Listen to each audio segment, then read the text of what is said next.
12 बजे जो है वो NCCIA की जानिब से जो है वो अदालत में रिकॉर्ड जमा करवाया गया। तकी भाई की केस पर समाअत का टाइम हुआ तो अदालत का टाइम खत्म हो चुका था। ऐसे हरबे प्रोसिक्यूशन तब इस्तेमाल करती है जब उन्हें पता हो कि मेरिट पे उनका केस वीक है। उन्होंने डिलेइंग टैक्टिक्स यूज़ किया, 12 बजे के करीब जो है उसको पेश किया रिकॉर्ड को, ताकि उसके ऊपर आर्गू ना हो सके। सारा का सारा मुकदमा फिर झूठा है। मुल्ज़म 22 दिन उनकी कस्टडी में रहा है। अब उनको तैयारी करने के लिए कौन सा वक्त चाहिए मजीद? अस्सलाम वालेकुम, पब्लिक डिजिटल के साथ मैं हूं सलमान अमान। मैं इस वक्त लाहौर की ज़िला कचहरी में मौजूद हूं, जहां पर जुबे की ऐप को प्रमोट करने के मामले पर जो है सादुर रहमान और डक्की भाई की आज ज़मानत बाद गिरफ्तारी दरख्वास्त से ज़मानत पर समाअत हुई है।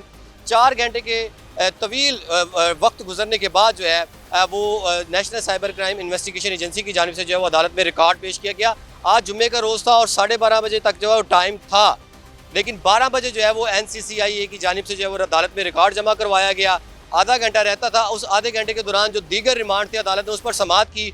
जैसे ही सादुर रहमान और डक्की भाई की केस पर समाअत का टाइम हुआ तो अदालत का टाइम ख़त्म हो चुका था। इस हवाले से ये क्या हरबे इस्तेमाल किए जा रहे हैं, जानबूझ के ये हरबे इस्तेमाल किए जा रहे हैं। हमारे साथ इस वक्त कोर्ट रूम में भी मौजूद थे फयाज रामे साहब। फयाज रामे साहब, ये बताइएगा कि इस तरह के जो टेक्स्ट हैं वो क्यों इस्तेमाल किए जा रहे हैं?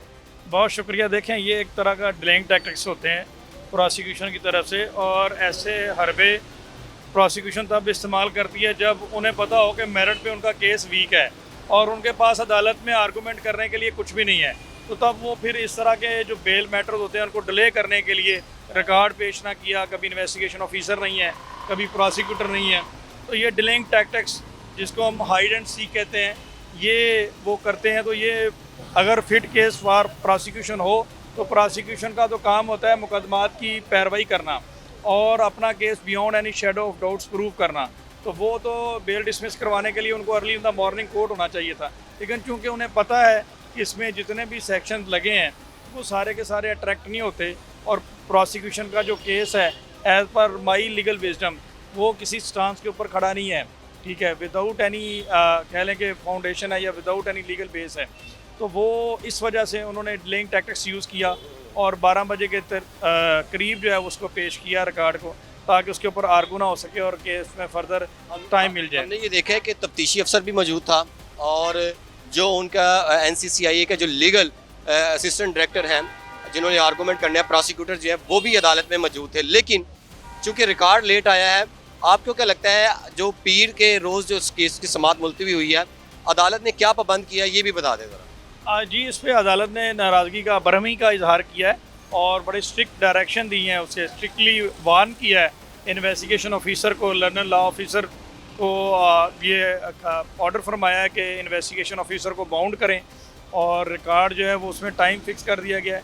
पहले 10 बजे का टाइम दिया गया था, बाद में इन्वेस्टिगेशन ऑफिसर ने रिक्वेस्ट की कि 11 बजे कर दें, तो इस पर ऑनरेबल कोर्ट ने 11 बजे का टाइम फिक्स किया है। नेक्स्ट डेट ऑफ हियरिंग जो कि मंडे को है, उस पर 11 बजे इन्वेस्टिगेशन ऑफिसर जो है वो रिकॉर्ड लेकर अदालत में पेश होगा। अगर वो रिकॉर्ड लेकर आते हैं और एक तरफा दलाइल एक तरफ होते हैं, दूसरी तरफ ये फिर दलाइल के लिए जो है वो टाइम मांग लेते हैं, तो आपको लगता है कि अदालत टाइम दे देगी? देखें, क्योंकि ये चीज़ें इस तरह के हरबे इस्तेमाल करते हैं। ये तफ्तीशी ऑफिसर कहता है जी मैंने तैयारी करनी है, प्रोसिक्यूशन कहता है हमने रिकॉर्ड अभी मजीद चेक करना है, तो इस तरह के फिर लेट किया जा सकता है मजीद। मेरी ऑब्जर्वेशन के मुताबिक अगर वो ऐसी कोई स्टेटमेंट देते हैं तो ये 100% क्लियर है कि ये कि सारा का सारा मुकदमा फिर झूठा है, क्योंकि ये मुकदमा, ये इन्वेस्टिगेशन उन्होंने की हुई है और मुल्ज़म 22 दिन उनकी कस्टडी में रहा है। उन्होंने इन्वेस्टिगेट किया, तो अब उनको तैयारी करने के लिए कौन सा वक्त चाहिए मजीद? ये तैयारी करने के लिए तो अक्यूज़ के वकील को वक्त चाहिए होता है, क्योंकि उसने इंक्वायरी रिपोर्ट को देखना होता है, इन्वेस्टिगेशन की जो फाइनल रिपोर्ट होती है उसको देखना होता है, उसे इन चीज़ों को, लॉ पॉइंट को देखने की ज़रूरत होती है। इन्होंने तो खुद सारे एविडेंस कलेक्ट किए होते हैं, 22 दिन से मुल्ज़म से इन्वेस्टिगेट कर रहे हैं, पूरी फाइल प्रिपेयर की है, इनको तैयारी के लिए कौन सा वक्त चाहिए? जी बिल्कुल जी, आज जो है वो अदालत में सादुर रहमान और डक्की भाई का जो केस ज़ेर समाअत था, अदालत ने जो है वो केस की समाअत पीर के रोज़ तक मुलतवी कर दी है। 12 बजे जो है वो NCCIA की जानिब से जो है अदालत में रिकॉर्ड पेश किया गया। टाइम शॉर्ट होने की वजह से दलाइल मुकम्मल ना हो सके, जबकि आज दूसरे जो यूट्यूबर मुल्ज़म था मुदस्सर हुसैन, उसको भी जो है वो 4 रोज़ा जिस्मानी रिमांड के बाद जो है वो अदालत में पेश किया गया। उसके तफ्तीशी आकिब की जानिब से जो है तफ्तीशी ऑफिसर की जानिब से अदालत में बताया गया कि 40 के करीब लिंक्स है जिसपे मुदस्सर हुसैन ने जो है वो इसमें प्रमोशन की है जुए की ऐप के हवाले से, तो मज़ीद जिस्मानी रिमांड दिया जाए। जबकि उसके वकील ने इसकी मुखालफत की है। उनके वकील की जानिब से बताया गया है मुलज़म इनके तवील में है और इनकी ज़ेरे हिरासत में है और इस तमाम तर जो इन्वेस्टिगेशन है उसमें ताउन कर रहा है। अब तमाम तर ताउन मुकम्मल हो चुका है, लिहाजा आप जो है इसको जुडिशल रिमांड पर जेल भेज दें। अदालत ने दलाइल सुनने के बाद जो है फैसला महफूज कर लिया है और जो मुदस्सर हुसैन है इसके अलावा जो दीगर यूट्यूबर्स हैं उनको भी जो है अदालत की NCCI की जानिब से जो है वो नोटिस जारी कर दिए गए हैं। अच्छा ये बताइएगा कि जो दीगर जो मुलजमान है जैसे रजब भट्ट है, इकरा कंवल है, अंस है, उनको जो नोटिस जारी किए गए हैं वो बेल करवा के NCCI में पेश हों या वैसे ही पेश हो सकते हैं? नहीं, वो देखें उनको अभी नोटिस जारी किए गए, अभी FIR लॉन्च नहीं हुई, 3 नोटिस करने होते। मुदस्सर हुसैन का ये पैटर्न था, उसको बिठा लिया गया था, तो आप as a being a lawyer, being a student जो हैं लॉ के, आप उनको क्या सजेस्ट क्या करेंगे आप? देखें जब तक कोई FIR ना हो तब तक बेल नहीं हो सकती, बेल होती है FIR के बाद। तो नोटिस को तो चैलेंज किया जा सकता है ना, नोटिस को जब आप हाई कोर्ट में उसको चैलेंज करते हैं तो अदालत या तो उस नोटिस को जो सेटिस्फाई कर देती है या अदालत उसको जो है वो अहकामात देती है इनको गिरफ्तार ना किया जाए, इस तरह का तो कुछ हो सकता है। जी बिल्कुल, इसमें आमतौर पर ये होता है कि जो शख्स भी कोई इंक्वायरी में जाता है वो उससे पहले अपना क्रिमिनल रिकॉर्ड का एक सर्टिफिकेट निकलवा के जाए ताकि उसके किसी पुराने मुकदमे में नॉमिनेट ना किया जाए। मुदस्सर का जो मामला हुआ ना उसमें अभी वो सेकंड नोटिस था, क्योंकि उनके वकील साहब ने अपने मुलज़म को सेव करने के लिए अदालत में हेबियस पिटीशन फाइल की जिसमें NCCA के एहलकारान बुरी तरह फंस गए। उनके पास कोई ऑप्शन नहीं था क्योंकि उन्होंने इंक्वायरी में ही विदाउट एनी FIR मुलज़म को बैठा लिया था।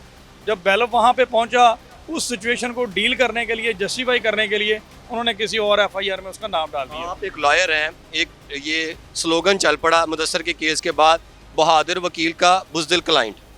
आप क्लाइंट्स को क्या जो है वो सजेस्ट करेंगे, क्या मशवरा देंगे आप? देखें ये उसमें मैं अब्दुल मतीन जो हैं उन्होंने पूरी एफर्ट कर ली हुई थी।